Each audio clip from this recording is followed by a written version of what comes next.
Hello everyone, welcome to Prelims Primer Weekly News Analysis by Aptiplus Academy for Civil Services। आज की पहली topic है Kramatorsk. Ukraine Russia war के चलते Ukraine के क्रामातोर्स्क के एक रेलवे स्टेशन में रशियन फोर्सेस ने 50 से भी ज़्यादा लोगों को मार दिया। क्रामातोर्स्क जो सिटी है ये ईस्टर्न यूक्रेन में आता है। यहाँ पे ये डोनेस्क ओब्लास्ट जो है इसके नॉर्थ में है। क्रामातोर्स्क जो सिटी है ये एक इम्पॉर्टेंट इंडस्ट्रियल सेंटर है यूक्रेन की और ये काजेनी टोरेट्स रिवर के बैंक्स में लोकेटेड है। काजेनी टोरेट्स रिवर जो है ये सिवर्स्काई डोनेट्स रिवर की एक ट्रिब्यूटरी है। तो काजेनी टोरेट्स रिवर के बैंक में आती है क्रामातोर्स्क। यूक्रेन की कई इंपॉर्टेंट सिटीज़ जिन्हें हमें बार बार डिस्कस किया है वो है Kyiv, Kharkiv, Mariupol etcetera.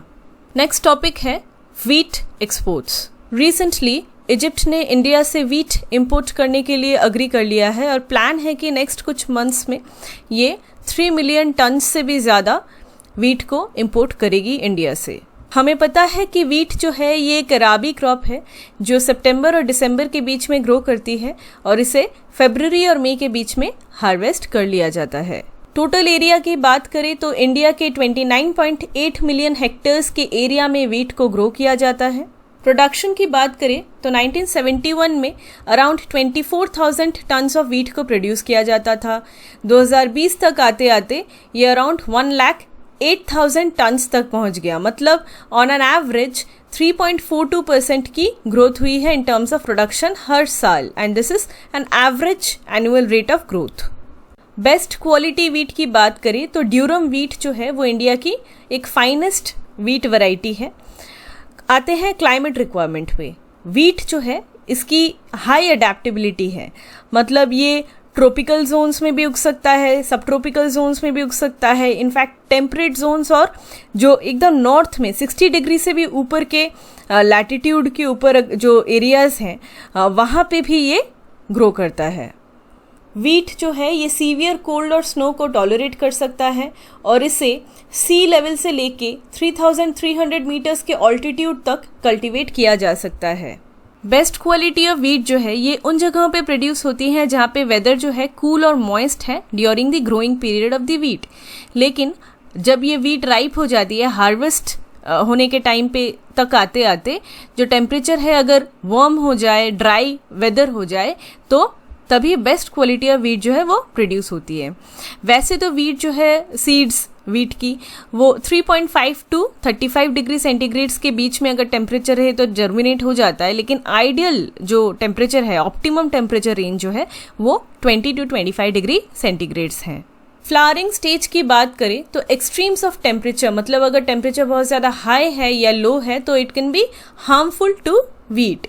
Wheat plants की टेम्परेचर रिक्वायरमेंट की बात करें जब ये राइप होता है तो that is 14 to 15 degree centigrades on an average. Clay loam soil जिसकी वाटर होल्डिंग कैपेसिटी अच्छी है वो आइडियल होती है फॉर व्हीट कल्टीवेशन। तो अगर हम इन अ नटशेल देखें तो कूल क्लाइमेट जिसमें मॉडरेट रेनफॉल हो और वेल ड्रेन्ड एरियाज हो, पानी ड्रेन हो जाए, वेल ड्रेन्ड हो, फर्टाइल लोमी सॉइल हो, अगर हाई यील्डिंग वैरायटी सीड्स डाली जाए, अच्छे से फर्टिलाइजर्स डाली जाए तो ये सारी कंडीशंस जो हैं वो बेस्ट होती है for the cultivation of wheat. India की मेजर व्हीट ग्रोइंग स्टेट्स जो हैं उनमें आती है उत्तर प्रदेश, पंजाब, हरियाणा, मध्य प्रदेश, राजस्थान, बिहार और Gujarat.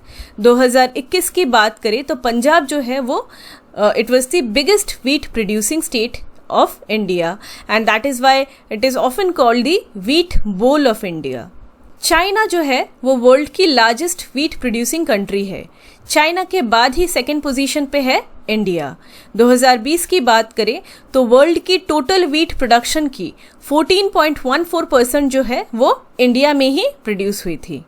On an average India जो है annually around 108 million tons of wheat को प्रोड्यूस करता है जिसमें से एक मेजर चंक जो है वो डोमेस्टिक कंजम्पशन में ही चला जाता है। वर्ल्ड की लार्जेस्ट व्हीट प्रोड्यूसर्स की बात करें तो हमने पहले ही डिस्कस किया कि नंबर 1 पोजीशन पे आता है चाइना, फिर है इंडिया और उसके बाद है रशिया। ये 3 कंट्रीज चाइना, इंडिया और रशिया जो है ये वर्ल्ड की टोटल जो प्रोडक्शन होती है व्हीट की उसमें से 41% तो इन 3 कंट्रीज में ही प्रोड्यूस हो जाता है। इसके अलावा नॉर्थ अमेरिका की जो प्रेरीज हैं ये बहुत ज़्यादा सूटेबल है for the cultivation of wheat along with मेज। यहाँ की जो सॉइल है, क्लाइमेट है, it's really very good for the production of wheat. इसीलिए यूएस जो है वो सरप्लस व्हीट कंट्री है, प्रोड्यूस भी करता है, एक्सपोर्ट भी करता है। नॉर्थ अमेरिका के प्रेरीज को इसीलिए wheat basket of the world कहा जाता है। इस चार्ट में वर्ल्ड की 10 लार्जेस्ट व्हीट प्रोड्यूसिंग कंट्रीज की नाम दी गई हैं, आप देख सकते हैं। चाइना, इंडिया, रशिया, फिर है US, Canada, France, Pakistan, Ukraine, Germany और टर्की। अब आते हैं व्हीट एक्सपोर्ट्स पे। इंडिया की जो व्हीट एक्सपोर्ट्स हैं वो हर साल इंक्रीज कर रही है। इस चार्ट में आप देख सकते हैं 2019-20 में क्या प्रोडक्शन था, 2021 और उसके बाद 2021-22 में अभी तक कितना प्रोडक्शन हुआ है। इंडिया की जो व्हीट एक्सपोर्ट्स हैं ये सबसे ज़्यादा किस देश को जाती है, तो जाती है बांग्लादेश को। 54% जो है ये वॉल्यूम और वैल्यू दोनों टर्म्स में 2020-21 में बांग्लादेश को ही गई। मतलब इंडिया जितनी व्हीट को एक्सपोर्ट करती है 2020-21 में उसकी 54% तो बांग्लादेश को ही गई। और इसके अलावा इंडिया नए नए मार्केट्स को एंटर करने की कोशिश कर रही है। For example Yemen, Afghanistan, Qatar, Indonesia, इन्हें भी व्हीट एक्सपोर्ट कर रही है। जो टॉप 10 कंट्रीज हैं जो इंडिया से व्हीट इंपोर्ट की है इन द ईयर 2020-21 उनमें आता है, पहला है बांग्लादेश, हमने डिस्कस किया। उसके बाद है Nepal, UAE, Sri Lanka, Yemen, Afghanistan, Qatar, Indonesia, Oman और फिर है मलेशिया। इतना प्रोड्यूस करने के बाद भी इंडिया जो है वो ज़्यादा व्हीट जो है अपनी डोमेस्टिक कंजम्पशन में लगा देता है। वर्ल्ड की टोटल व्हीट एक्सपोर्ट की बात करें तो उसमें से लेस दैन 1% जो है वो इंडिया एक्सपोर्ट करती है। टॉप 5 व्हीट एक्सपोर्टिंग कंट्रीज जो थी 2020-21 में वर्ल्ड की इन टर्म्स ऑफ वॉल्यूम, उसमें आता है रशिया। 39,000 मेट्रिक टन्स व्हीट को एक्सपोर्ट किया है रशिया ने। फिर है ईयू की कंट्रीज 26,500 मेट्रिक टन्स, फिर है यूनाइटेड स्टेट्स, फिर आता है कनाडा और फिर है यूक्रेन।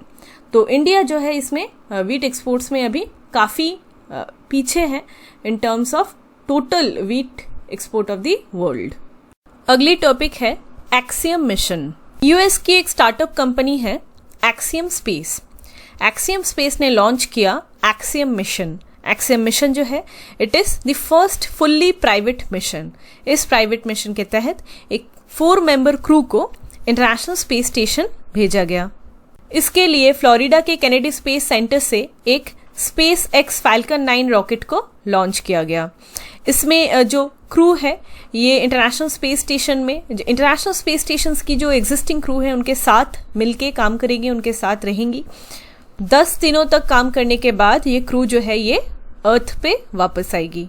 एक्सियम स्पेस कंपनी ने स्पेस एक्स के साथ और भी 4 मिशन के लिए पार्टनर किया है। और जैसे कि एक्सियम 2 जो है इसे तो नासा ने अप्रूव भी कर दिया है अभी। तो एक्सियम जो मिशंस हैं ये क्या इसका रीज़न है, इसका क्या ब्रॉडर ऑब्जेक्टिव है?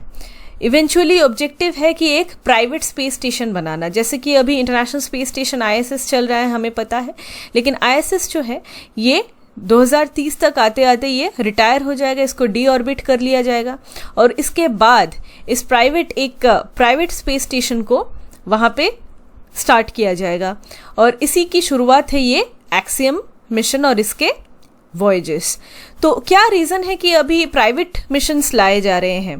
बेसिकली हमें पता है कि किस तरीके से इसरो भी अपनी प्राइवेट जो आर्म है इसे स्ट्रेंथन कर रही है ताकि इसरो खुद रिसर्च पे फोकस कर पाए और ये रॉकेट लॉन्च करना, ये सब जो है स्पेस में, ये सब का जो बर्डन है ये कम हो जाए। सिमिलरली हमें पता है एलॉन मस्क की जो कंपनी है वो भी अभी लॉन्च कर रही है कंटिन्यूस बेसिस पे डिफरेंट रॉकेट्स, और इसमें ऐसे कुछ रीयूजेबल रॉकेट्स की भी बात हो रही है। तो नासा भी अभी कोशिश कर रहा है डाइवर्सिफाई करने की, कि प्राइवेट मिशंस जो है ये मतलब स्पेस जो है ये लोअर अर्थ ऑर्बिट में जो भी सैटेलाइट्स जाते हैं, जो भी अभी इंटरनेशनल स्पेस स्टेशन, अगर इन सब चीज़ों को हम कमर्शियलाइज कर दें, प्राइवेट कंपनीज इन सब कामों को संभाले, तो नासा क्या कर सकेगी, फोकस कर सकेगी रिसर्च पे। और इसके अलावा जो और भी दूर के, हमें पता है कि जैसे वॉयेजर 1, वॉयेजर 2, ये सारी जो डीपर मिशंस हैं जो सोलर सिस्टम के बहुत दूर तक जाके स्टडी करती हैं पूरे सोलर सिस्टम को एंड बियॉन्ड, करने की कोशिश की जा रही है, इन सब पे फोकस कर सके। Moving to the next topic, micro swimmers. Recently Germany के Max Planck Institute for Intelligent Systems ने एक रिसर्च किया, जिससे रिसर्चर्स को पता चला कि now it is possible to use light as a fuel to move microbots in human body. Human body में माइक्रोबॉट्स या फिर माइक्रो स्विमर्स को मूव किया जा सकेगा यूजिंग लाइट, और इसी के द्वारा, इन माइक्रोबॉट्स के द्वारा मेडिसिन जो हैं इन्हें डिलीवर किया जा सकेगा to target cancer cells selectively. Detail में समझेंगे क्या है ये सब।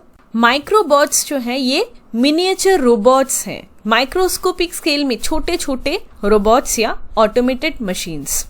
इन मिनिएचर रोबोट्स के कई सारे एप्लीकेशंस हैं, लेकिन अगर मेडिकल साइंस की बात करें तो कई सारे छोटे छोटे माइक्रो स्केल टास्क्स को कंडक्ट करने के लिए माइक्रोबॉट्स का यूज किया जा सकता है। फॉर एग्जाम्पल ड्रग डिलीवरी, मतलब मेडिसिन को डिलीवर करना ह्यूमन बॉडी में, सेल को मैनिपुलेट करना, बायोसेंसिंग, ऐसे कई सारे एप्लीकेशंस हैं।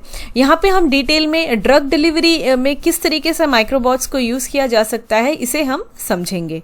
अभी एट प्रेजेंट जो भी हम मेडिसिन लेते हैं वो किस तरीके से काम करते हैं। बेसिकली मेडिसिन लेने के बाद वो हमारे इंटायर बॉडी में और ब्लड स्ट्रीम में फ्लड कर जाते हैं, और पूरा फ्लो करते करते फिर उसके बाद वो डिजीज्ड टिश्यू या सेल्स तक पहुंच के उसके अगेंस्ट काम करते हैं। तो प्रेजेंटली मेडिसिन जो है वो डिजीज्ड टिश्यू को टारगेट करने से पहले हेल्दी टिश्यूज के थ्रू पास करते हैं, पूरे ब्लड स्ट्रीम में ये फैले रहते हैं, तो इसके कई सारे साइड इफेक्ट्स होते हैं। तो अगर कोई ऐसा मैकेनिज्म हो जिससे मेडिसिन जो हैं वो पूरे ब्लड स्ट्रीम में ना फ्लड करे, ना फ्लो करे, और डायरेक्टली जो टारगेट डिजीज्ड सेल है या टिश्यू है वहां जाके उस टिश्यू में डिलीवर हो जाए और उसके अगेंस्ट काम करे, अगर ऐसा होता तो इसके कई सारे फायदे होते, साइड इफेक्ट्स बहुत कम हो जाते, और इसके अलावा बहुत स्मॉल डोजेस में ही अगर मेडिसिन हम लेते उसी से पूरा काम हो जाता। इसी को ध्यान में रखते हुए साइंटिस्ट जो है वो बहुत ज़्यादा रिसर्च कर रहे हैं on nano medicine and माइक्रोबॉट्स।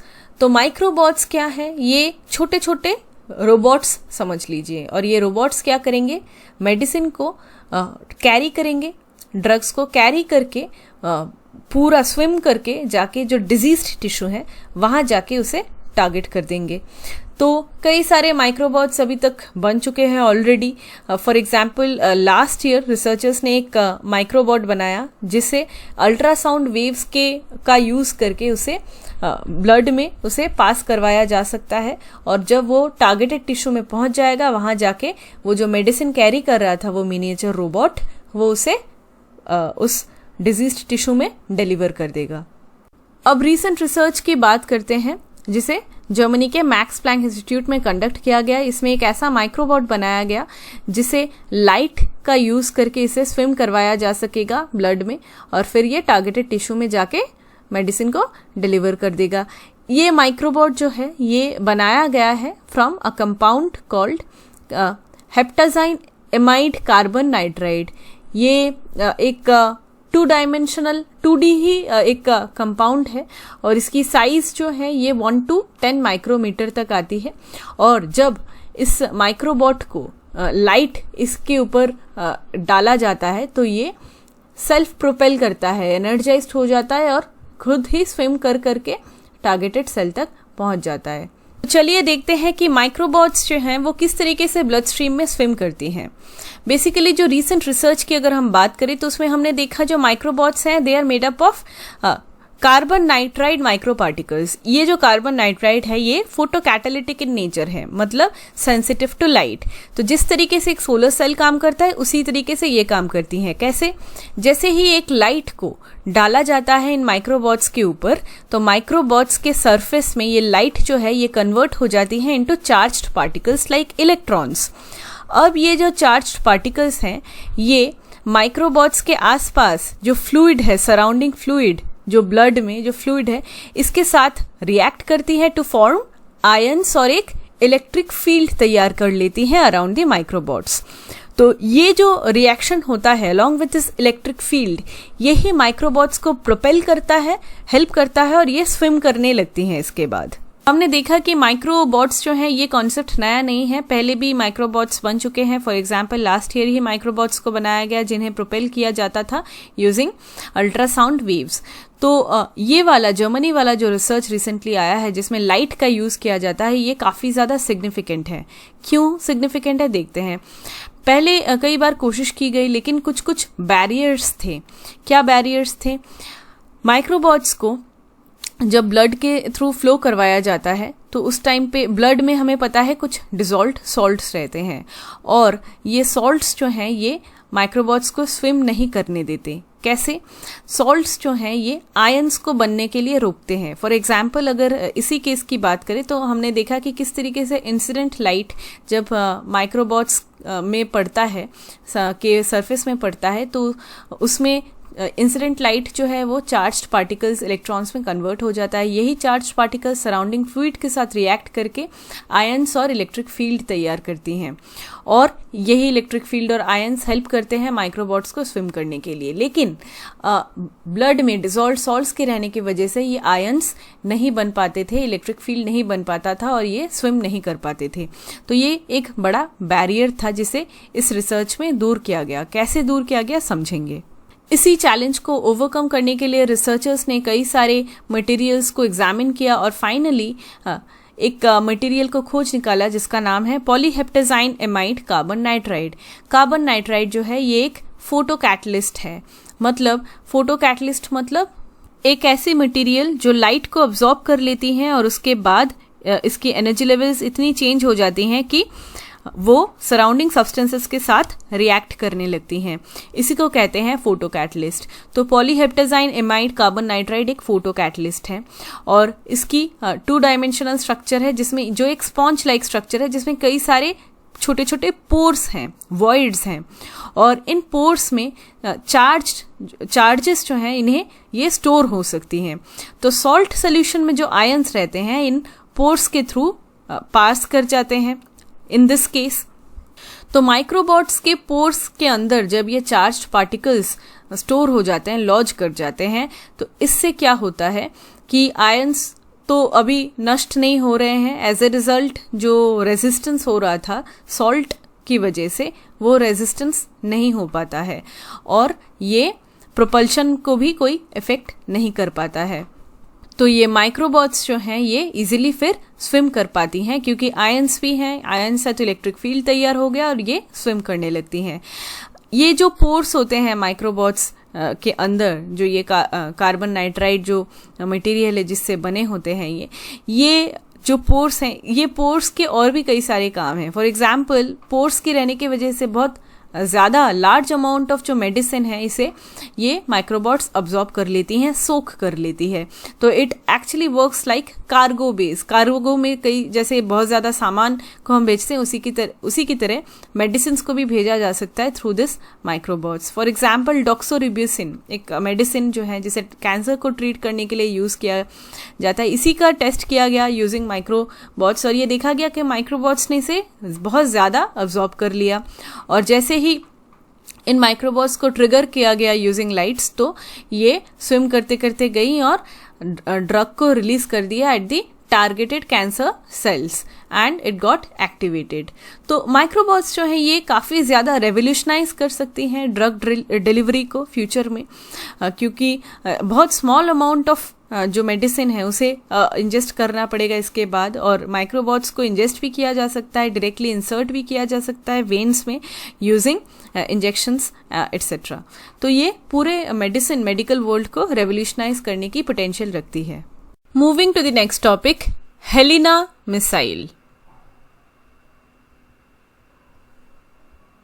Recently India ने anti tank guided missile Helina को सक्सेसफुली टेस्ट फायर किया लद्दाख से। हेलिना जो है it is a helicopter based Nag missile. तो सबसे पहले समझते हैं नाग मिसाइल, उसके बाद डिटेल में हेलिना क्या है देखेंगे। नाग मिसाइल जो है ये इंडिया के द्वारा इंडिजिनसली डेवलप किया गया एक 3rd generation all weather fire and forget lock on after launch anti tank guided missile है, जिसकी ऑपरेशनल रेंज 500 मीटर से 20 किलोमीटर तक की है। ये सारे क्या टर्म्स हैं समझेंगे। पहले देखते हैं कि नाग मिसाइल जो है, हमने देखा कि इसकी रेंज 500 मीटर से 20 किलोमीटर तक की है, और ये स्पीड जो है, इसकी टॉप स्पीड जो है ये 828 किलोमीटर्स पर आवर की स्पीड से ये मिसाइल जाती है। देखिए यहाँ पे है एंटी टैंक गाइडेड मिसाइल्स, मतलब ऐसी मिसाइल्स जो बेसिकली दुश्मन के टैंक्स को डिस्ट्रॉय करने के लिए लॉन्च की जाती है। नाग जो है वो इंडिजिनसली डेवलप्ड है, इंडिया ने ही डेवलप किया है। ऑल वेदर, हर एक वेदर में इसे यूज किया जा सकता है। Fire and forget, fire and forget में क्या होता है, इसमें मिसाइल जो है वो डिपेंड करता है एक लेजर पे या इलेक्ट्रो ऑप्टिकल इमेजर पे जो मिसाइल के सामने लगी रहती है। इसी लेजर या इलेक्ट्रो ऑप्टिकल इमेजर का यूज करके मिसाइल जो कहाँ पे टारगेट है फ्लाई करने के दौरान उसको ट्रैक कर लेता है। मतलब एक बार मिसाइल को लॉन्च कर दिया, टारगेट कहाँ है ये देख के, उसके बाद फायर एंड फॉरगेट है, फर्दर गाइडेंस की कोई ज़रूरत नहीं है। जो मिसाइल ऑपरेटर है उसे ये ट्रैक में रखने की ज़रूरत नहीं है, या बार बार उस मिसाइल को गाइड करने की ज़रूरत नहीं है जब वो फ्लाई कर रहा होता है। यूजिंग लेज़र या इलेक्ट्रो ऑप्टिकल इमेजर मिसाइल जो है वो खुद ही ट्रैक कर लेता है कि टारगेट कहाँ पे है, और इसीलिए कहते हैं फायर एंड फॉरगेट। तो बेसिकली नाग मिसाइल जो है ये फायर एंड फॉरगेट ही एक मिसाइल है जो एंटी टैंक गाइडेड है, और इसकी 5 वेरिएंट्स हैं, जिसमें पहली आती है प्रोस्पिना। प्रोस्पिना जो है वो नाग मिसाइल की लैंड वर्जन है। लैंड में जब लॉन्च किया जाता है मिसाइल को तब उस वर्जन को, उस वेरिएंट को कहते हैं प्रोस्पिना। इसकी जो रेंज है 500 मीटर से 4 किलोमीटर के रेंज में जो टारगेट है इसे ये हिट कर सकती है।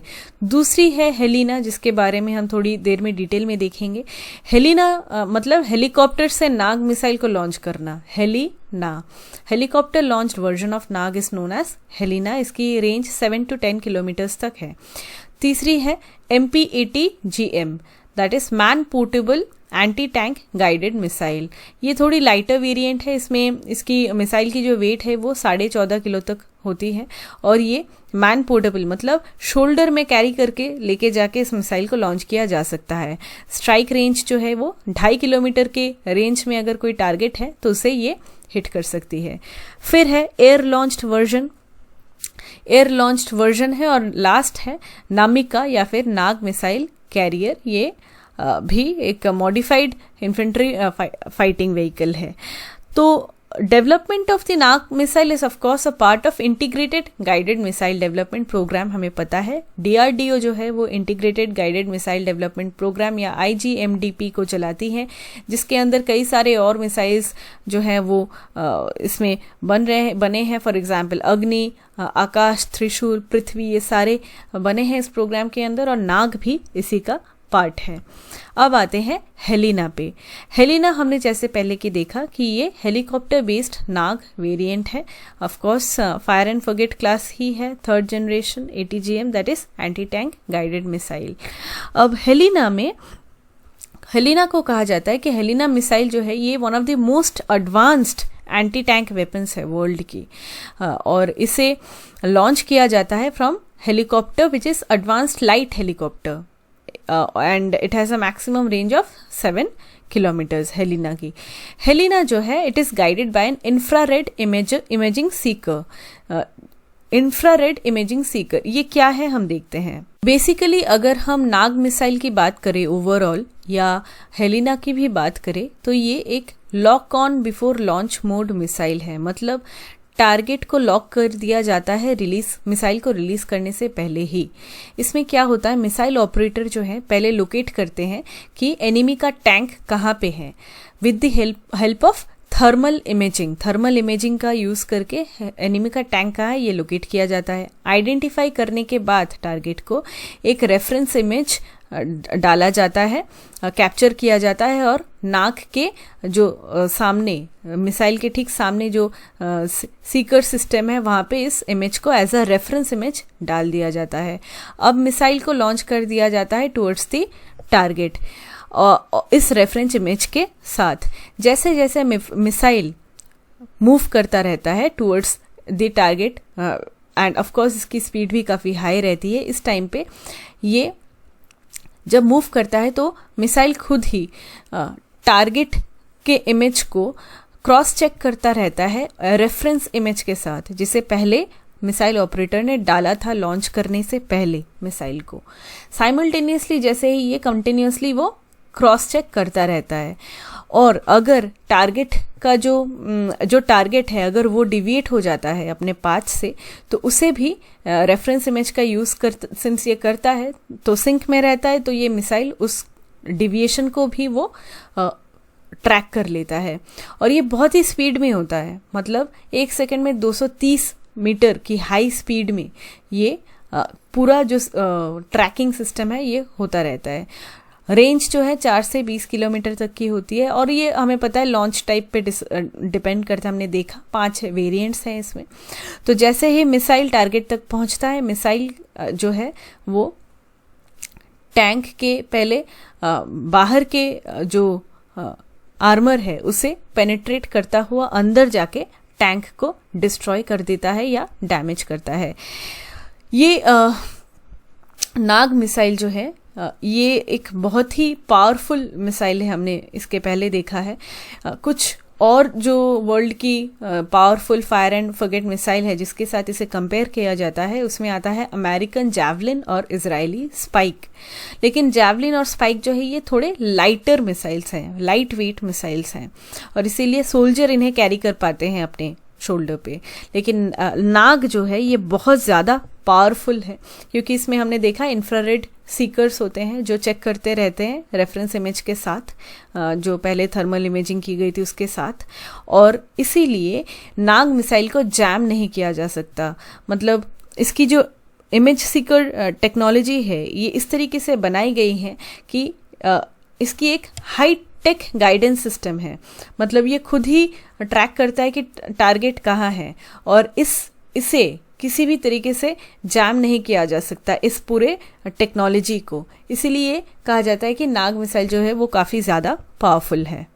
तो हमने देखा किस तरीके से नाग मिसाइल या हेलिना जिसकी एक जो इसकी वेरिएंट है वो काम करती है। और हेलिना जो है ये it can engage targets both in direct hit mode as well as top attack mode. Top attack mode में मिसाइल जो है वो लॉन्च के बाद उसे वो शार्पली एक क्लाइम करता है, ट्रैवल करता है एक सर्टेन हाइट पे, ऑल्टीट्यूड पे, और फिर जाके टारगेट को ऊपर से नीचे टॉप से नीचे तक जाके हिट करता है। लेकिन डायरेक्ट हिट मोड पे क्या होता है, जो हेलिना मिसाइल है वो लो ऑल्टीट्यूड में ही वो ट्रैवल करती है और टारगेट जो है वहां जाके उसे स्ट्राइक करती है। हेलिना वेपन सिस्टम जो है इसे इंडियन आर्मी ने इंडक्ट किया है और हेलिना की ही एक वेरिएंट है जिसे इंडियन एयरफोर्स ने इंडक्ट किया है। हेलिना के इस वेरिएंट को कहते हैं ध्रुवास्त्र। इसके अलावा हेलिना की एक नई वेरिएंट, एक अपग्रेडेड वर्जन को भी लाया गया है जिसका नाम है संत, smart stand of anti tank missile, जिसकी रेंज 15 से 20 किलोमीटर तक की है और इसकी ये एक अपग्रेडेड वर्जन है हेलिना की और इसके रेंज जो है ये एक्सटेंडेड है। That is the difference between Helina and Helina SANT. अगली टॉपिक है डब्ल्यू बोसॉन। 2011 में एक एक्सपेरिमेंट किया गया था यूएस में और उस एक्सपेरिमेंट का रिजल्ट अभी आया है। कई सारे उसमें एनालिसिस होते हैं, उसके बाद जो रिजल्ट आया है इससे पता चला है कि स्टैंडर्ड मॉडल के हिसाब से डब्ल्यू बोसॉन की जो मास होनी चाहिए उससे डब्ल्यू बोसॉन की मास जो है वो ज़्यादा है according to this particular experiment. तो बेसिकली जो मेजरमेंट्स अभी नए निकल के आए हैं ये standard model of particle physics से डिसअग्री करते हैं। पहले तो देखते हैं क्या है standard model of particle physics. Basically ये एक ऐसी थ्योरी है which describes the 3 of the 4 fundamental forces जो पूरे यूनिवर्स को चलाती है, जिसमें इलेक्ट्रोमैग्नेटिक फोर्स आते हैं, वीक इंटरेक्शन, स्ट्रॉन्ग इंटरेक्शंस आते हैं और एलिमेंट्री पार्टिकल्स भी आते हैं। लेकिन ग्रेविटी जो है, ग्रेविटी को standard model of particle physics explain नहीं कर पाती है। इलेक्ट्रोमैग्नेटिक को कर पाती है, वीक एंड स्ट्रॉन्ग इंटरेक्शंस को कर पाती है और एलिमेंट्री पार्टिकल्स को भी कर पाती है। तो basically standard model of particle physics एक फ्रेमवर्क है रूल्स की कि किस तरीके से यूनिवर्स में ये जो एलिमेंट्री पार्टिकल्स हैं ये बिहेव करती हैं, किस तरीके से ये काम करती हैं और डिफरेंट तरीके से पूरा यूनिवर्स चलता है।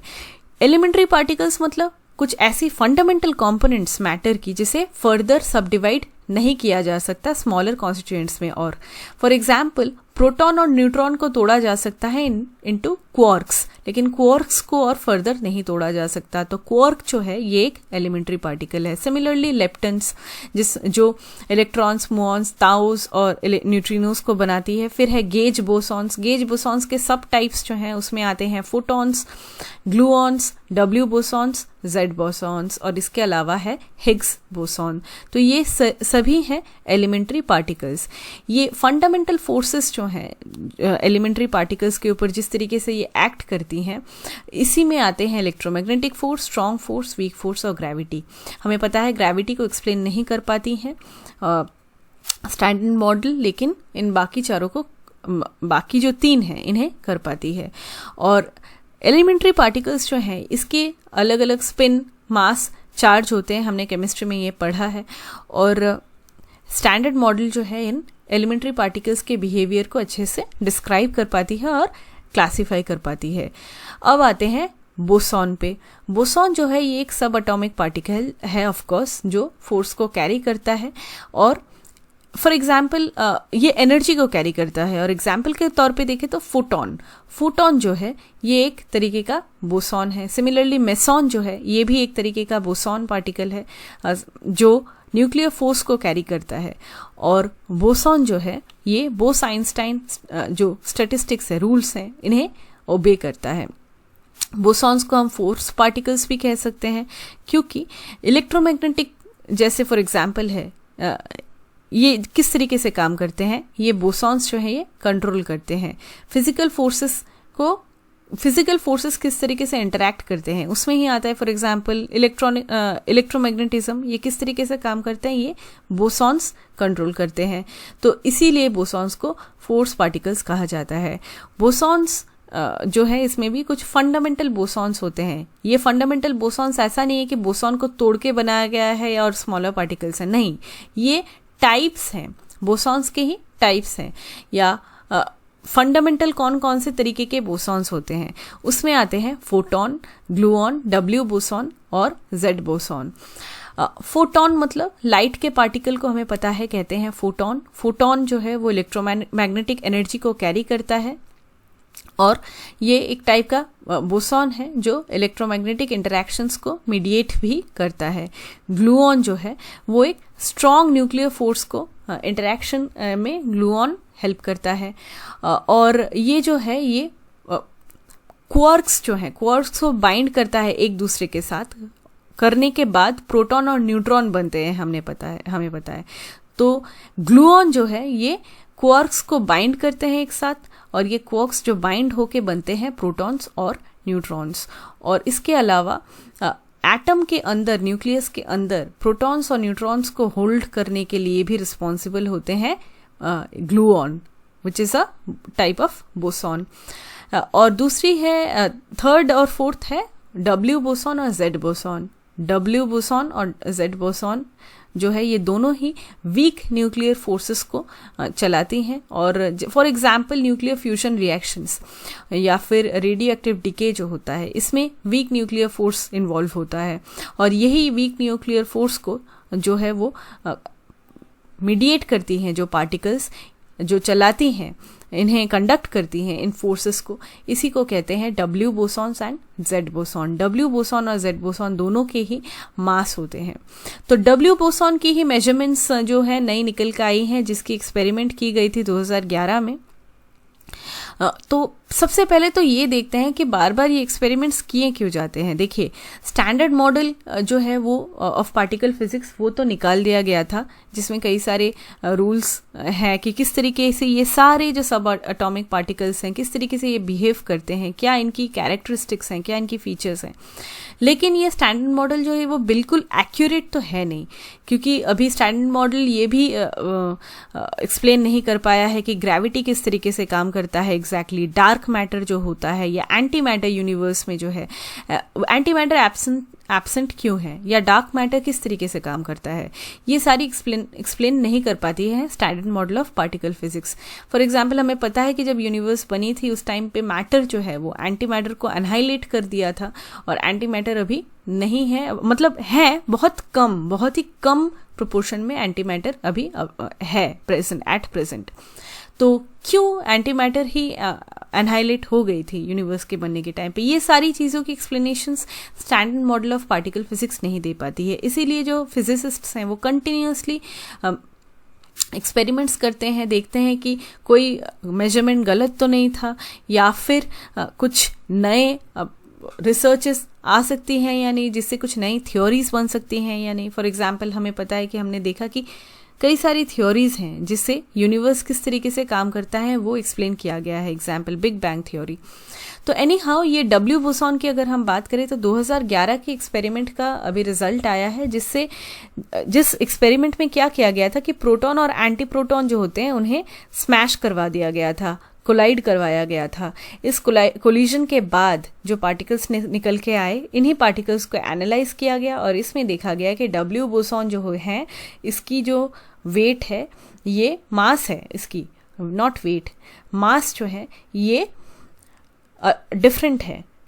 पहले 80.379 गीगा इलेक्ट्रॉन वोल्ट्स थी स्टैंडर्ड फिजिक्स के हिसाब से, और नई मेजरमेंट में 80.4335 गीगा इलेक्ट्रॉन वोल्ट्स जो है ये इसकी मास निकल के आई है। लग सकता है कि बहुत कम डिविएशन है, लेकिन ये बहुत ही ज़्यादा है, सिग्मा 7 से ज़्यादा है ये डिविएशन। तो इससे बिल्कुल एक नई थ्योरी बन सकती है और पुरानी थ्योरी डिस्कार्ड भी हो सकती है, इसकी पॉसिबिलिटी है। लेकिन अभी कंफर्मेशन के लिए कई सारे और एक्सपेरिमेंट्स किए जाएंगे और इसी के बाद कुछ नया अगर थ्योरी निकल के आता है तो वो आएगा। और तो दैट इज़ वाई तो this experiment is extremely important because it can hint eight new particles, नई मिस्ट्रीज फिजिक्स की डिस्कवर हो सकती हैं आफ्टर दिस। अगली टॉपिक है नेपच्यून मिसाइल्स। रिसेंटली यूक्रेन के नेपच्यून क्रूज मिसाइल ने रशिया की जो लार्जेस्ट वॉरशिप है मॉस्कवा, उसे डिस्ट्रॉय कर दिया ब्लैक सी में। क्या है नेपच्यून मिसाइल्स? नेपच्यून मिसाइल्स जो है ये यूक्रेन की एंटी शिप मिसाइल है, जिसे शोर से फायर किया जाता है टारगेटेड एनिमी शिप के ऊपर। 900 किलोमीटर पर आवर की स्पीड से ये मिसाइल्स जो हैं ये ट्रैवल कर सकती हैं, और हाइट की बात करें तो सरफेस से 9 फीट और ऊपर 30 फीट, मतलब 9 फीट से 30 फीट के बीच के हाइट में ये मिसाइल्स जो हैं ये ट्रैवल करती हैं। नेपच्यून मिसाइल्स जो हैं 2015 में सबसे पहले इसे एग्जिबिट किया गया था बाय यूक्रेन। और यूजुअली एक नेपच्यून जो है इसमें 6 लॉन्चर्स होते हैं जो 24 एंटी शिप मिसाइल्स को एक साथ फायर करने के लिए केपेबल होते हैं। दूसरी तरफ मॉस्कवा की अगर बात करें, मॉस्कवा जो है ये मॉस्को के ऊपर ये नाम पड़ा है। इसका ओरिजिनल नाम था स्लावा या ग्लोरी। ये एक रशिया का प्रोजेक्ट 1164 एटलांट के अंदर जो है ये आता है मॉस्कवा। ये एक क्रूजर है जो बेसिकली यूएसएसआर ने पहले इसे बनाया था रशियन नेवी के लिए। ये मॉस्कवा मिसाइल क्रूजर जो है इसमें इस शिप के ऊपर, इस क्रूजर के ऊपर 16 anti ship vulcan cruise missiles लगाए गए हैं, जाते हैं, और इसकी जिसकी रेंज 700 किलोमीटर तक की है। और इसमें कुछ एंटी जो टॉर्पीडो हैं, टॉर्पीडो को ख़त्म करने के लिए जो वेपन्स हैं, माइन टॉर्पीडोज भी इसमें इंस्टॉल्ड हैं।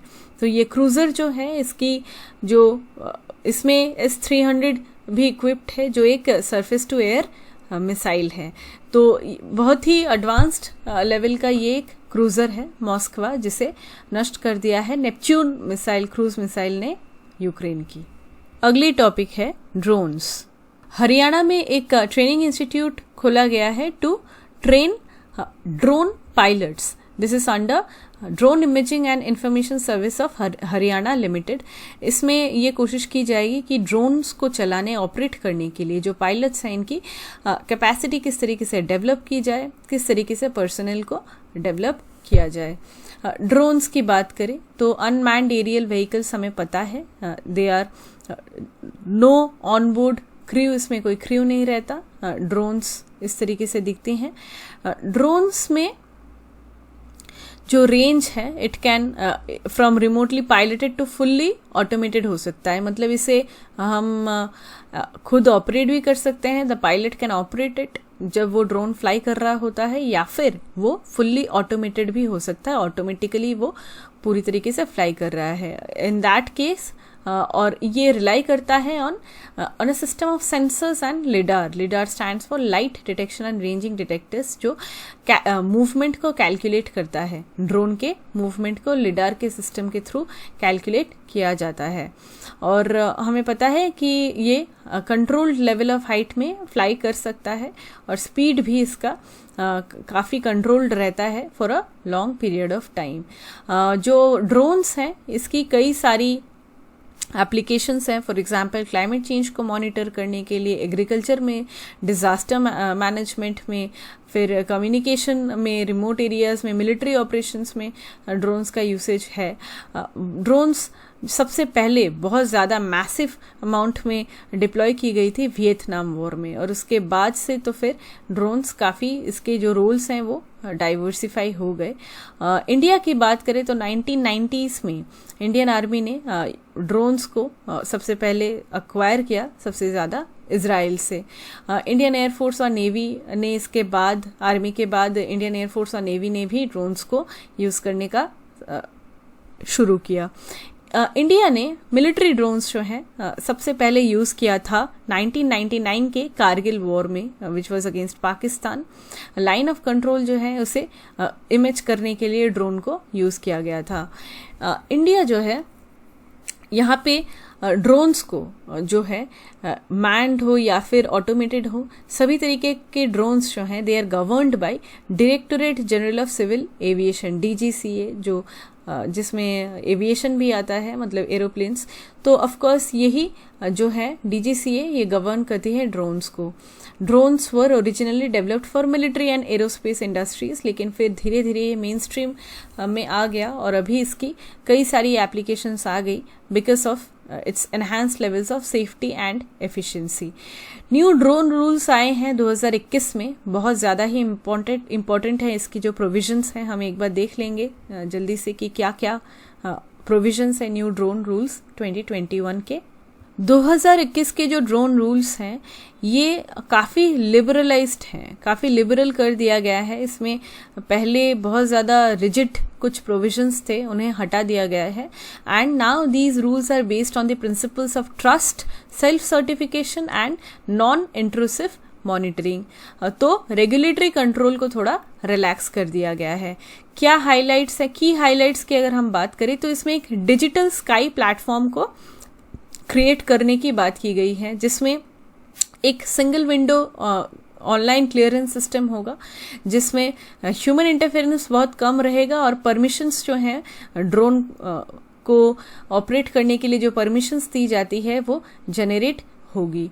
तो रूल्स जो हैं ये रेड टेप, जो ब्यूरोक्रेसी है उसे रिड्यूस करेगी, क्योंकि बहुत ज़्यादा जब इसमें रोक टोक होता है तो ऑब्वियसली ड्रोन का यूसेज में जो इंटरेस्ट है वो कमेगा और इससे इंसेंटिवाइज भी नहीं होंगी डिफरेंट कंपनीज ऑर्गेनाइजेशंस जो ड्रोन का यूज़ करना चाहती है for various applications. Number of forms को भी बहुत ज़्यादा रिड्यूस कर दिया गया है, फ़ी को रिड्यूस कर दिया गया है। और पहले क्या था कि जितना ड्रोन का जितना बड़ा साइज है उस हिसाब से फी होता था, लेकिन ये जो फी है और साइज ऑफ ड्रोन इन दोनों को डीलिंक कर दिया गया है। ड्रोन के साइज के ऊपर फी होगा ऐसी बात नहीं है।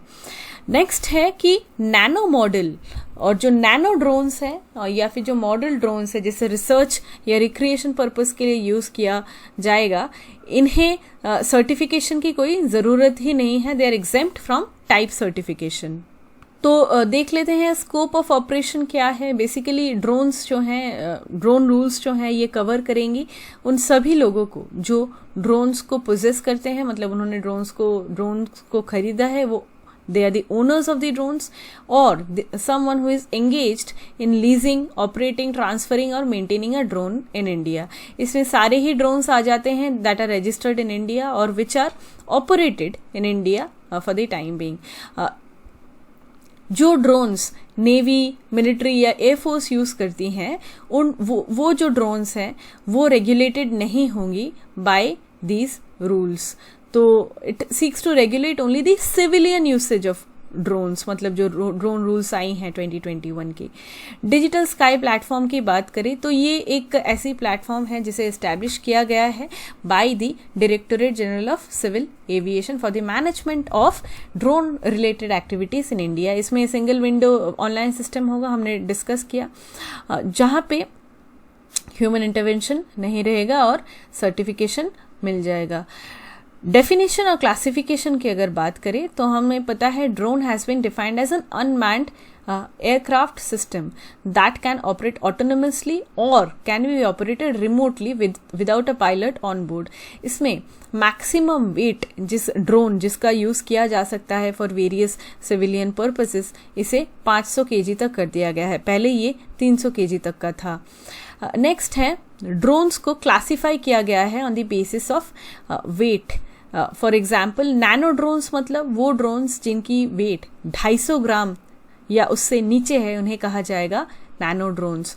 माइक्रो ड्रोन्स जो ड्रोन्स जिनकी वेट जो है वो 250 ग्राम से ज़्यादा है लेकिन 2 kg से कम है, इन्हें कहा जाएगा माइक्रो ड्रोन।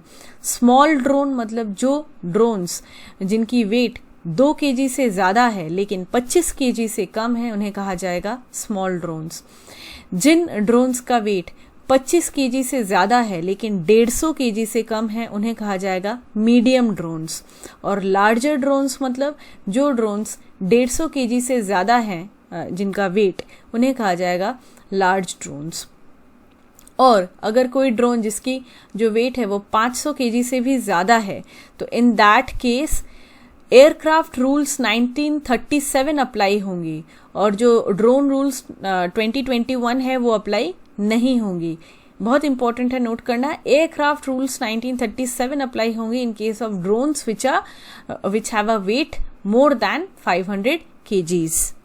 सर्टिफिकेशन की बात करें तो एक बार क्वालिटी काउंसिल ऑफ इंडिया ने रेकमेंड कर दिया, तो ऑथोराइज कर दिया टेस्टिंग करने के बाद कि हाँ कोई एक पर्टिकुलर इंडिविजुअल ऑपरेट कर सकता है ड्रोन को, तो उसके बाद डायरेक्टर जनरल जो है वो एक टाइप सर्टिफिकेट को इशू करेंगे, या फिर डायरेक्टर जनरल कोई और एंटिटी को अगर ऑथराइज करते हैं तो वो भी इस पर्टिकुलर टाइप सर्टिफिकेट को इशू कर सकते हैं।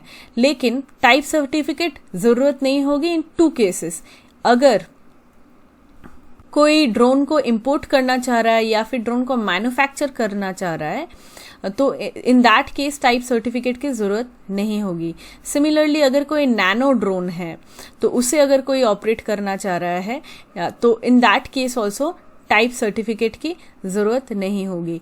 बेसिकली टाइप सर्टिफिकेट की ज़रूरत फ्लाई करने के लिए, ड्रोन को फ्लाई करने के लिए, और नैनो से ज़्यादा अगर कोई वेट का ड्रोन है उसे फ्लाई करना कोई चाह रहा है, इन दैट केस उसकी परमिशन के लिए टाइप सर्टिफिकेट जो है वो ज़रूरत होगी।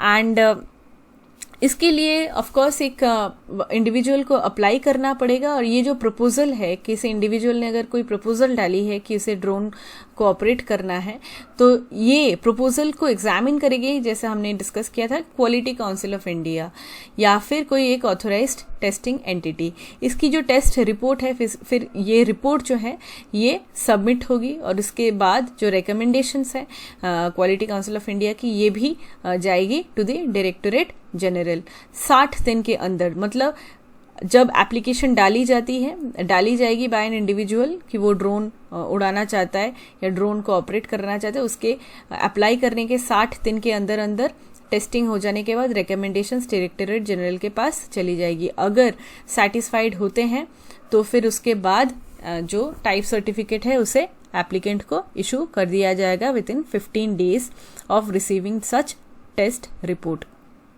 लेकिन ड्रोन्स को कंप्लाई करनी होगी with certain safety features which are mandatory. For example no permission zone में आप नहीं उड़ा सकते। फिर जो ड्रोन है उसमें जियो फेंसिंग कैपेबिलिटी होनी चाहिए, रियल टाइम ट्रैकिंग बीकन होना चाहिए ताकि जो ग्राउंड में ऑपरेटर है या फिर जो ग्राउंड में जो एजेंसीज हैं वो देख सके कि ड्रोन की क्या लोकेशन है, किस ऑल्टीट्यूड में ड्रोन जो है वो उड़ रहा है, क्या स्पीड है, ये सब ट्रैक कर सके। इसीलिए real time tracking beacon drone में लगा होना चाहिए। रजिस्ट्रेशन की बात करते हैं अब कि registration in addition to drone certification ये भी नियम है कि जो 2021 के रूल्स के हिसाब से कि जो ड्रोन्स हैं वो रजिस्टर उन्हें करवाई जाए और उसके बाद एक यूनिक आइडेंटिफिकेशन नंबर हर एक ड्रोन को दिया जाएगा और ये हर एक ड्रोन जो है they will be linked to this unique serial number provided by the manufacturer and the unique serial number of its flight control module and ground control station. तो तीनों जगह से ही ये जो सीरियल नंबर है ये सारी नंबर्स जो हैं ये सिंक में रहेंगी। इसके अलावा ड्रोन्स को ट्रांसफ़र भी किया जा सकता है from one person to another person, deregister भी किया जा सकता है, जिसके भी काफ़ी डिटेल प्रोविजंस इस रूल्स में दिए गए हैं। तो हमने देखा कि यूनिक जो सीरियल नंबर है ये मैन्युफैक्चरर प्रोवाइड करेगा एंड फ्लाइट कंट्रोल मॉड्यूल और ग्राउंड स्टेशन में इस नंबर को ये नंबर लिंक्ड रहेगा ताकि ड्रोन को कंटिन्यूसली ट्रैक किया जा सके। ड्रोन ऑपरेशंस की अगर हम बात करें तो 2021 के ड्रोन रूल्स के हिसाब से एयर स्पेस को एक मैप किया गया है और इसे डिवाइड किया गया है in various zones. For example green zone, yellow zone, red zone and it depends कि कौन सा एरिया है। और ये जो जोन्स है इसे डिजिटल स्काई प्लेटफॉर्म जो है इसी पे डिस्प्ले किया जाएगा। ग्रीन जोन की बात करते हैं। वर्टिकल डिस्टेंस की बात करें तो इंडियन जो लैंड है या फिर टेरिटोरियल वाटर है इसमें 400 फीट या 120 मीटर की वर्टिकल डिस्टेंस ऊंचाई तक ड्रोन्स को फ्लाई करवाया जा सकता है इन ग्रीन जोन। येलो जोन की बात करें तो यहाँ पे भी ड्रोन्स को फ्लाई करवाया जा सकता है, लेकिन in this case prior approval लगेगा एयर ट्रैफिक कंट्रोल अथॉरिटी की। इसमें वर्टिकल जोन जो डिस्प्ले हुआ था इन केस ऑफ ग्रीन जोन वो भी यहाँ पे है मौजूद। रेड जोन की बात करें तो इसमें ये ड्रोन उड़ाना जो है यहाँ पे ऑपरेट कर रहे हैं ये प्रोहिबिटेड है और अगर सेंट्रल गवर्नमेंट किसी कारणवश परमिशन देती है तभी रेड जोन में ड्रोन्स को ऑपरेट किया जा सकता है। तो बेसिकली हमने देखा कि रेड जोन और येलो जोन में परमिशन के बगैर ड्रोन्स को ऑपरेट नहीं किया जा सकता, लेकिन ग्रीन जोन में ऐसी कोई परमिशन की ज़रूरत नहीं होती। रिमोट पायलट लाइसेंस रूल्स जो है ये रिस्ट्रिक्ट करती हैं कि एक ड्रोन को एक इंडिविजुअल ही ऑपरेट कर सकता है। ऐसा नहीं है ड्रोन किसी एक को सर्टिफाई किया गया है एक पायलट को कि वो ड्रोन को उड़ा सकता है तो उसने किसी और को दे दिया और वो अभी ड्रोन को उड़ा रहा है। इसीलिए रिमोट पायलट लाइसेंस की एक प्रोविजन दी गई है। ये रिमोट पायलट लाइसेंस जो है जो ड्रोन को उड़ाएगा ऑपरेट करेगा उसे दिया जाएगा। लेकिन अगर ड्रोन नैनो ड्रोन है या फिर माइक्रो ड्रोन है जिसे नॉन कमर्शियल पर्पस के लिए यूज़ किया जा रहा है, बस पर्सनल एंटरटेनमेंट के लिए या फिर किसी काम के लिए यूज़ किया जा रहा है, जिसमें कोई commercial for example delivery of items by a company, ये सब यूसेज नहीं है। नॉन कमर्शियल पर्पस के लिए अगर यूज़ किया जा रहा है किसी नैनो ड्रोन या फिर माइक्रो ड्रोन को, तो in that case remote pilot licence की ज़रूरत नहीं पड़ेगी। ये लाइसेंस बिना लाइसेंस के ही उड़ाया जा सकता है। अगर किसी को रिमोट पायलट लाइसेंस की ज़रूरत है, अगर वो ड्रोन को ऑपरेट करना चाहते हैं, तो इसके कुछ क्राइटेरिया है। फॉर एग्जांपल 18 ईयर्स से कम नहीं होना चाहिए उनका एज, या फिर 65 ईयर्स से ज़्यादा नहीं होना चाहिए। 18 से 65 के बीच में जो भी इंडिविजुअल्स हैं वही इसके लिए एलिजिबल है for the remote pilot licence. इसके अलावा क्लास 10th की एग्ज़ाम अगर पास की है या इक्विवेलेंट एग्जामिनेशन पास की है बाय अ रिकग्नाइज्ड बोर्ड, तो ही वो एलिजिबल है। इसके अलावा डायरेक्टरेट जनरल के द्वारा प्रिस्क्राइब की गई जो ट्रेनिंग है, अगर इस ट्रेनिंग को जो एप्लीकेंट है उसने कंप्लीट किया है, तभी उन्हें रिमोट पायलट लाइसेंस दिया जाएगा from an authorised remote pilot training organisation. तो ये भी इम्पॉर्टेंट है नोट करना कि जो रिमोट पायलट लाइसेंस है इसकी वैलिडिटी है 10 ईयर्स, 10 साल के बाद इसे फिर से रिन्यू करना मैंडेटरी है। ड्रोन रूल्स के अनुसार थर्ड पार्टी इंश्योरेंस जो है वो रिक्वायर्ड है। मतलब अगर ड्रोन से डैमेज टू लाइफ या प्रॉपर्टी होती है तो इन दैट केस कॉम्पनसेट करना होगा अंडर द इंश्योरेंस। और ये जो इंश्योरेंस कवर है this will be in accordance with the motor vehicles act 1988, जिससे गाड़ियों के इंश्योरेंस जो है वो भी कवर किए जाते हैं। सेम से ही ड्रोन का भी किया जाएगा। ऑफेंसेस और पेनल्टीज की बात करें, अगर कोई रूल्स कॉन्ट्रवीन होते हैं, तोड़े जाते हैं, तो इन दैट केस पेनल्टी अट्रैक्ट हो सकता है up to a maximum of 1 lakh rupees under the section 10A of aircraft act 1934।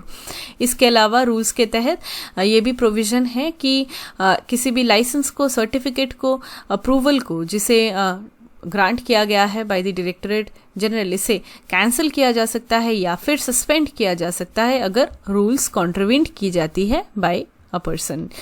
तो एप्लीकेशंस हमें पता है कि ड्रोन्स की कई सारी एप्लीकेशंस हैं। फॉर एग्जांपल क्रॉप के हेल्थ को मॉनिटर करने के लिए, सॉइल हेल्थ को असेस करने के लिए, इम्प्रूव्ड रिसोर्स यूटिलाइजेशन, कितनी पेस्टिसाइड्स या फर्टिलाइजर्स डाली जानी चाहिए, कितना वाटर यूज़ होना चाहिए ऑप्टिमम ताकि बेस्ट क्रॉप यील्ड रहे, ये सारी चीज़ों के लिए ड्रोन को यूज़ किया जा सकता है। इसके अलावा wild life conservation, human man animal conflict जो होता है इसे मैनेज करना, फॉरेस्ट को प्रोटेक्ट करने के लिए, सिटी को सर्वे करने के लिए, अर्बन प्लानिंग के लिए, प्रोजेक्ट मॉनिटर करने के लिए, प्रोजेक्ट की क्या क्वालिटी अभी चल रही है ये असेस करने के लिए, एपिडेमिक पेंडेमिक इन सब चीज़ों को कंट्रोल करने के लिए, हेल्थ केयर डिलीवरी के लिए, मेडिसिन को डिलीवर करने के लिए। फॉर एग्जांपल ट्रैफिक मैनेजमेंट, हमें पता है ये बहुत इंपॉर्टेंट एक एप्लीकेशन है कि रोड में जो कंजेशन हो जाता है ड्यू टू ट्रैफिक, इसे मैनेज करना। इसके अलावा सिक्योरिटी सर्वेलेंस के लिए यूज़ किया जा सकता है, सिक्योरिटी प्लानिंग के लिए यूज़ किया जा सकता है, नार्कोटिक्स या ड्रग्स डिटेक्शन के लिए यूज़ किया जा सकता है, disaster management, real time surveillance किया जा सकता है कहीं पे कोई अगर डिजास्टर हो जाता है तो, सर्च एंड रेस्क्यू ऑपरेशंस में ड्रोन्स का यूज़ किया जा सकता है, एसेंशियल गुड्स को डिलीवर करने के लिए ड्रोन्स का यूज़ किया जा सकता है। इसके अलावा माइनिंग में भी कि अगर इंक्रोच हो रही है क्या, कोई एक माइन जो है वो इलीगली इंक्रोच तो नहीं हो रही, ये सब चीज़ों को सर्वेलेंस में लाने के लिए ड्रोन्स का यूज़ किया जा सकता है। और मिनरल्स जो हैं उन्हें आइडेंटिफाई करने के लिए कि कहाँ मिनरल्स अभी स्थित हैं, इन्हें आइडेंटिफाई करने के लिए, उन लोकेशंस को आइडेंटिफाई करने के लिए माइनिंग में ड्रोन्स का यूज़ किया जा सकता है। अगली टॉपिक है Skoch summit 2022। Recently national mineral development corporation को स्कोच समिट का अवार्ड मिला। स्कोच समिट 2022 ये जो है इसका थीम था 2022 का, state of banking, financial services and insurance sector, BFSI and public sector undertakings. बात करते हैं स्कोच अवार्ड की। स्कोच जो अवार्ड है it was instituted in the year 2003 और इसमें क्या होता है कि जो भी लोग या प्रोजेक्ट्स या इंस्टीट्यूशंस इंडिया को और भी बेटर नेशन बनाने के लिए बहुत ज़्यादा कंट्रीब्यूट करते हैं and they go an extra mile, उन्हें स्कोच अवार्ड दिया जाता है, जिनका अचीवमेंट जो है वो एक्स्ट्रॉर्डिनरी है इन कंट्रीब्यूटिंग टू सोसाइटी। इसमें ये it is one of the highest civilian honours in the country, जिसे कन्फर किया जाता है and by an independent organisation. And Skoch award जो है इसमें बेस्ट एफर्ट्स कवर किए जाते हैं। For example digital, financial and social inclusion होता है, गवर्नेंस के लिए inclusive growth, technology and its application, change management, इसके अलावा corporate leadership, corporate governance, citizen services delivery, capacity building, empowerment, इन सब थीम्स के ऊपर ही अगर बेस्ट एफर्ट्स दिए गए हैं तो ये अवार्ड कन्फर किया जाता है। अगली टॉपिक है बारबरा फॉरेस्ट। बारबरा फॉरेस्ट जो ओडिशा में स्थित है, ये इंडिया की सिर्फ एक इकलौती ऐसी फॉरेस्ट है जिसे सीआरपीएफ जो है गार्ड करती है। ये एशिया की लार्जेस्ट टीक एंड साल फॉरेस्ट है और गवर्नमेंट जो है ये सोच रही है कि यहाँ पे इंफ्रास्ट्रक्चर बनाया जाए ताकि इको टूरिज्म यहाँ पे प्रमोट हो। जो नेचुरल फॉरेस्ट है यहाँ पे इको टूरिज्म प्रमोट हो, इसके लिए इंफ्रास्ट्रक्चर बनाने की कोशिश कर रही है गवर्नमेंट। और ये जो फॉरेस्ट है बारबरा फॉरेस्ट, ये 3 डिस्ट्रिक्ट्स में फैला हुआ है, खोर्धा, नयागढ़ और गंजम डिस्ट्रिक्ट ऑफ ओडिशा। इसमें टिम्बर माफिया जो है वो इतने बढ़ गए थे कि फिर उसके बाद 1994-95 में सीआरपीएफ को डिप्लॉय किया to protect the forest and to check tree felling in this forest. Barbara जो फॉरेस्ट है ये it is nature's best kept secret because it is near the Chilka lake. Odisha की चिल्का लेक के पास ये स्थित है एंड ब्रिटिश वुमन थी एक बारबरा, जिन्हें यहाँ पे एक टाइगर ने मार दिया था 19th सेंचुरी में और तभी से इसका नाम बारबरा फॉरेस्ट आया है। बारबरा जो लैंडस्केप है it is enriched and it boasts of several century old plants, जिसे ब्रिटिश ने 1910 में ही लगाया था। ये सारी ओल्ड प्लांट्स यहाँ पे पाई जाती है। जायंट स्क्विरल्स जो हैं बहुत ज़्यादा लार्ज नंबर्स में बारबरा फॉरेस्ट्स में पाई जाती हैं और इसके अलावा बारबरा फॉरेस्ट जो है वो टाइगर्स के लिए भी काफ़ी फेमस है। सांभर डियर, बाइसन, ये सारे यहाँ पे मिलते हैं। अगली टॉपिक है कठपुतली पपेट्री। कॉन्टेक्स्ट इंपॉर्टेंट नहीं है। कठपुतली जो है ये राजस्थान की एक स्ट्रिंग पपेट्री है जिसमें पपेटियर्स पपेट को स्ट्रिंग का यूज करके कंट्रोल करते हैं। नाम से ये ऑब्वियस है कि कठपुतली जो है it is a puppet which is made up of would entirely. इसके अलावा कॉटन क्लोथ और मेटल वायर का भी यूज किया जाता है कठपुतली को बनाने के लिए। 1000 वर्षों से भी ज्यादा टाइम से कठपुतली को इस आर्ट को परफॉर्म किया जा रहा है and it is basically based on जो लोकल फोक टेल्स हैं या फिर स्टोरीज हैं उनके ऊपर बेस करके ही इस आर्ट को परफॉर्म किया जाता है। It is also based on the life style, it conveys the life style of ancient Rajasthani tribal people. अगली टॉपिक है stand up India scheme. Recently stand up India scheme की 6th एनिवर्सरी को celebrate किया गया। 2016 में स्टैंड अप इंडिया स्कीम को launch किया गया था। स्टैंड अप इंडिया स्कीम जो है ये मिनिस्ट्री ऑफ फाइनेंस के अंतर्गत आती है and it is anchored by the department of financial services. Stand up India scheme के तहत जो भी शेड्यूल कास्ट, शेड्यूल ट्राइब्स और विमेन एंटरप्रेन्योर्स हैं उनमें एंटरप्रेन्योरशिप को एनकरेज करने के लिए उनमें इकोनॉमिक एम्पावरमेंट के लिए स्टैंड अप इंडिया स्कीम को लाया गया। इसमें बेसिकली ये जो एंटरप्रेन्योर्स हैं जब ये ग्रीनफील्ड एंटरप्राइजेस मतलब एकदम स्क्रैच से जो नई वेंचर्स हैं इन्हें जब स्टार्ट अगर ये करना चाहते हैं, it can B from any field, manufacturing हो सकता है, सर्विसेज हो सकता है, एग्रीकल्चर के अलाइड एक्टिविटीज़ हो सकती है, ट्रेडिंग सेक्टर हो सकता है। इन सभी में अगर कोई ग्रीन फील्ड एंटरप्राइज को स्टार्ट करना चाह रहा है तो इसमें असिस्टेंस प्रोवाइड किया जाता है under this stand up scheme. इसमें बेसिकली बैंक लोन्स प्रोवाइड किए जाते हैं between rupees 10 lakh to 1 crore to at least one scheduled caste or one scheduled tribe borrower and at least one women borrower per bank branch। हर एक bank branch में at least one scheduled caste, one women and one scheduled tribe को for setting up a greenfield enterprise। और इसमें basically ये कोशिश की जाएगी कि एक इकोसिस्टम बने कि जो फैसिलिटेट करे, एक सपोर्टिव एनवायरनमेंट प्रोवाइड कर सके for starting a business. Stand up India scheme के अंदर जो सारे ही शेड्यूल्ड कमर्शियल बैंक्स हैं और उनके ब्रांचेस हैं वो कवर हो जाते हैं। 3 तरीकों से एक्सेस किया जा सकता है स्कीम को। एक तो ब्रांच में डायरेक्टली जाना बैंक के, दूसरा है स्टैंड अप इंडिया पोर्टल है उसके थ्रू अप्लाई करना, या फिर तीसरा लीड डिस्ट्रिक्ट जो मैनेजर हैं उनके थ्रू इस स्कीम को अप्लाई करना है। एलिजिबिलिटी की बात करें तो SC ST जो लोग हैं या फिर विमेन एंटरप्रेन्योर्स हैं ये एप्लीकेबल अप्लाई कर सकते हैं स्टैंड अप इंडिया स्कीम के लिए, लेकिन उनका एज जो है वो 18 ईयर से ज़्यादा होना चाहिए। और लोन जो है सिर्फ ग्रीनफील्ड प्रोजेक्ट्स के लिए ही मिलेगा, मतलब first time ventures, manufacturing, services, trading sector और एक्टिविटीज रिलेटेड टू एग्रीकल्चर। इन चारों सेक्टर्स में ही ग्रीनफील्ड अगर कोई प्रोजेक्ट है, वेंचर है, तो उसमें ये लोन मिलेगा। अगर नॉन इंडिविजुअल एंटरप्राइजेस है, मतलब एक एंटरप्राइज जिसमें सिर्फ एक इंडिविजुअल नहीं खोल रहा है वो एंटरप्राइज, उसमें और भी कई लोग जो है वो शामिल है, तो in that case 51% share holding जो है वो कोई SC ST या वुमेन एंटरप्रेन्योर के पास रहनी चाहिए। और जो बोरोअर है, ये इंपॉर्टेंट है कि उन्होंने पहले कभी किसी बैंक या फाइनेंशियल इंस्टीट्यूशन में अगर डिफ़ॉल्ट नहीं किया है तभी उन्हें इस स्कीम के तहत जो हेल्प है, असिस्टेंस है, वो मिलेगी। स्कीम में 15% मार्जिन मनी जो है वो it can be provided in convergence with eligible central and state schemes. And इसमें जो प्रोजेक्ट बोरोअर हैं, ये प्रोजेक्ट कॉस्ट की मिनिमम 10% जो है ये उनकी खुद की कंट्रीब्यूशन रहनी चाहिए। मॉनिटरिंग की बात करें तो किस तरीके से ये स्कीम चल रहा है, क्या इसकी परफॉर्मेंस है, ये पीरियोडिकली रिव्यू की जाएगी at various levels. For example district level consultative committee, state level implementation committee या स्टेट लेवल बैंकर्स कमेटी, ये सारे ही इस स्कीम को मॉनिटर करेंगे through video conference with banks etcetera. अगली टॉपिक है फूड प्राइस इंडेक्स। अभी recently food price index release किया गया by food and agriculture organisation, और इसमें देखा गया है कि फूड प्राइसेस जो हैं वो बहुत ज़्यादा बढ़ गए हैं। मतलब फरवरी के कंपैरिजन में अगर हम देखें तो अभी 13% ज़्यादा इंक्रीज हो गया है। हाईएस्ट लेवल्स थे मार्च में फूड प्राइसेस की across the world because of this Russia Ukraine crisis and other reasons. हमारे लिए इम्पॉर्टेंट है देखना कि फूड प्राइस इंडेक्स, इसे फूड एंड एग्रीकल्चर ऑर्गेनाइजेशन हर महीने निकालती है, and it is a measure of the monthly change in international prices of a basket of food commodities.